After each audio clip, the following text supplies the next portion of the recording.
ភ្នំពេញក្រោនជួបគ្នាជាមួយនឹងប្រកាន់រាជស្វាយរៀងនៅថ្ងៃនេះគឺជាជំនួបដ៏ជក់ចិត្តមួយអាចថានឹងការប្រកួតកាត់សេចក្តីហើយសម្រាប់កំណត់យកក្រុមកម្ពុជាតារាង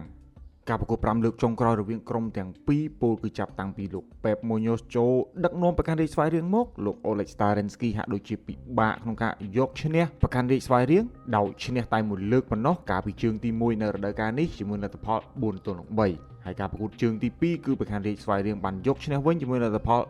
3-1ខណៈពេលនេះប្រកាន់រាជស្វាយរៀងបានឈរកម្ពុជាតារាងដោយនាំមុខភ្នំពេញក្រោនតែមួយពិន្ទុប៉ុណ្ណោះប្រកាន់រាជស្វាយរៀងមាន52ពិន្ទុភ្នំពេញក្រោនមាន51ពិន្ទុដូច្នេះការប្រកួតនេះបើសិនជាក្រុមណាឈ្នះយើងនឹងឃើញជាក់លាក់ហើយថាក្រុមកម្ពុជាតារាងគឺជាអ្នកណាជាមួយគ្នានេះដែរគ្រូបង្វឹកនៃក្រុមទាំងពីរបានយល់ឃើញថានេះគឺជាជំនួបដ៏ពិសេសមួយសម្រាប់បាល់ទាត់កម្ពុជាហើយសុទ្ធតែមានឆន្ទៈក្នុងការយកឈ្នះរៀងៗខ្លួនពលគ្រូប្រកាន់រាជស្វាយរៀងបានលើកឡើងថាក្រុមរបស់លោកស្ថិតក្នុងដំណាក់កាលនេះគឺជាពេលវេលាល្អមួយដែលមានកីឡាករគ្រប់គ្រាន់អាចយកឈ្នះភ្នំពេញក្រោនបានចំណែកឯលោកអូលេក Starensky វិញបាននិយាយថាលោកចង់ឈ្នះការប្រកួតនេះដើម្បីឈរកម្ពុជាតារាងសាជាថ្មីនិងដើម្បីអ្នកគាំទ្រធ្វើឲ្យអ្នកគាំទ្ររបស់ខ្លួនមានភាពរីករាយផងដែរ